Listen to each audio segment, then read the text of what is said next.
네, 그 다음에 이제 다시 덧붙여서 얘기를 드리면은, 그 선제 타격은 답이다 하고 트럼프 대통령 방한한 게 정치적으로 어떤 의견이랑 같은지 제가 조금 설명을 해드릴게요. 너무 멍청이 같으니까 그냥 멍청이라고 얘기하는 것도,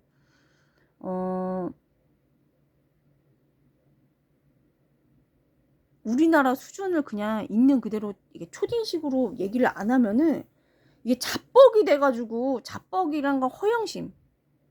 허영심이란 거는 가난한 사람을 위해서 하면 안 되는데 다른 사람 짓밟게 되거든요. 그래서 이제 멍청하다고 사실대로 이제 보고를 드리는 거예요. 멍청하게 그지없는 무식한 무지랭이.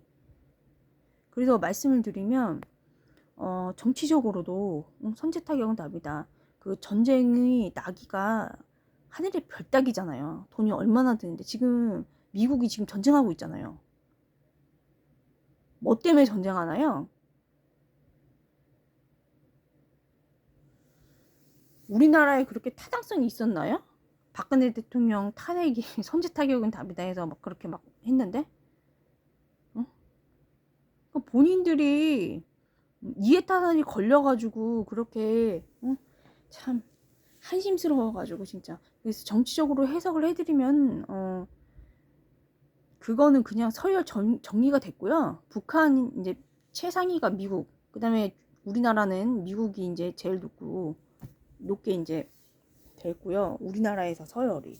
그 다음에는 우리나라 이제 정부라던가 정치인들이, 그 다음에 중국을 쳐주고, 그 다음에 이제 그 아래 북한. 근데 이제 미국은 너무 점잖고 착하니까, 착하니까 이 무지랭이 멍청한 것들이, 멍청한 사람들이, 그 무시를 하는데, 그렇게 하면 안 되죠. 짐승도 아니고. 짐승이 와가지고 막 솔직히 말하고 동물의 세계 보면은 하이에나 떼처럼 그렇게 맨날 그렇게, 와가지고 낭똥 피고, 그렇게 그렇게 해야 대접해 주나요? 그럼 그게 사람이 그래서 그 사람으로서 받는 대접은 아니죠, 그게.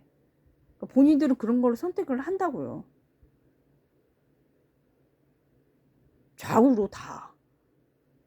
그래서 나는 별로, 저는 친미거든요. 나는 사람다운 그런 대우받는 사람 되고 좋거든요. 미국. 점잖게 얘기하고 착하고 그런 사람들하고만 있고 싶거든요. 유유상종이라고요. 그래서 이제 어쨌든 선택도, 미국에서 반대한 코로나19 강제 방역, 선택한 중국. 경제는 폐허가 됐죠. 번영된 도시가 폐허가 됐다고. 거기만 망했으면, 소문으로 망했나 보다. 그런데 우리나라까지 망했다고, 내수가. 우리나라도 친중 정책 써가지고 공포 정책이거든요. 공포 정책. 그래서 이 공포 정책에 대한 답은 저번에 말씀을 드린 것처럼, 주님 정의를 실천을 해야 되는데, 쿠팡이 지금 형사 처벌로 얘네가 그 정권에서 지금 그 국힘당도 어떻게 보면 민주당 쫄다고잖아요. 저는 국힘당 아니에요. 자민련이에요. 친미 자유민주당. 자유민주당이 아니라 자유민주연합이구나. 어? 친미예요, 친미. 국힘당은, 그때나 지금이나, 트럼프 대통령이 방한했을 때나 지금이나 진정한 친미가 아니에요. 어디서 들었는데, 어느 미국의 장관 5분 만나는 것도 15억 정도? 뭐 이렇게 든다고 하더라고요. 그러니까 우리나라 돈으로 환산을 하면은, 어? 그러면은 미국 대통령이, 미쳤다고 우리나라 그냥 오냐? 뇌가 좀 있었으면 좋겠어요. 그래서 그 근데 이거는 공짜로 뇌가 생기는 게 아니잖아요. 그래서 저는 앞으로도 이런 불행이 계속될 거기 때문에, 어,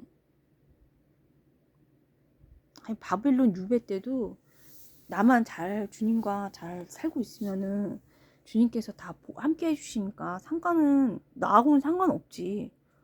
저는 그 정신분열 픽업했을 때도 2002년부터 2002년 2003년 그때부터도 저하고는 상관없습니다.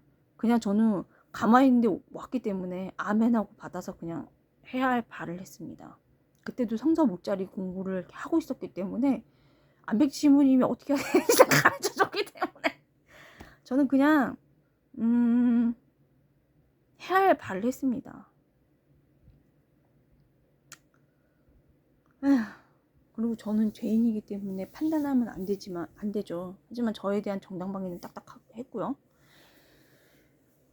그래서 이제 이 어떤 조직이라던가 요즘에 또 민주노총이라던가 여기 이제 조직 안에 들어가면 경제가 힘드니까 조직이란 거는 항상 집단이란 거는 저번에 말씀드린 것처럼 인간 모든 집단 뉴먼 추기경님 지금 성인 되셨는데 말씀에 의하면 성직자 집단에서조차 세속적인 게 발생이 됐거든요. 악이라고요.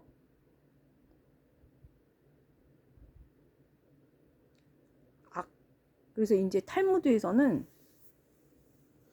9명까지 개인으로 보고 제가 봤을 때 이제 헌법재판관 9명 수가 이제 개인의 의견을 얘기하는 건데 그래서 9명 같아. 근데 박근혜 대통령 때 9명이 우리나라는 그게 2명 있어도 집단이야. 내가 봤을 때 수준이 집단성이 아니야. 원래 개인 의견이 다 달라야 되는데 그게 아니야. 10명을 집단으로 보는데 그렇게 알려졌거든요. 그래서 근데 우리나라는 2명만 있어도 집단인 것 같더라고. 그래서 그럴 때는 이제 결론은 뭐냐면 주님 뜻이 아니기 때문에 결론이 자기한테 건강에 안 좋거든요. 미래도 안 좋고. 그러니까 원래는 건전한 방향은 뭔가요? 건설적으로 자기 이제 개발이라던가 하면서 이렇게 다녀야 되는데 그게 아니고 창조적인 일을 하나를 자기가 하고 있어야 되거든요. 근데 그게 아니고 이제 작은 일을 하면은 사람이 작아진다 그러잖아. 그릇이. 그 일을 하고 이제 어떤 집단이라던가 거기에 소속돼 있으면은 본인의 가치는 더 작아지는 거지. 집단의 요구만 이제 강요받으니까. 그러면은 이제 개인성이 죽는 거잖아요. 개인성이란 거는 개성. 줄여서. 개성이 없어진다고요. 그러면 사람이 살맛이 나나요? 그래서 이제 장기적으로 봤을 땐 좋은 게 아니죠. 주님 뜻에 맞닿는 길이 아니기 때문에 창조적인 일을 그러니까 주님께서 하는 하느님 사업 중에서 그러니까 봉사활동도 이게 단계가 있는데 하느님의 이름이 영광이 되기 위해서 순수하게 해야 돼요. 아니면 오히려 그게 자기의 이제 교만의 도구로 이용이 되면 오히려 이제 병을 얻는 거거든요. 좋지 않다고요. 그래서 아주 안 좋다고요. 결과가. 그래서 어느 창조적인 일에 그렇게 투신을 하면서 두 개 동시에 같이 하나님 뜻에 따르면서 사는 게 행복이라는 내용으로 오늘은 동영상을 업로드합니다. 감사합니다.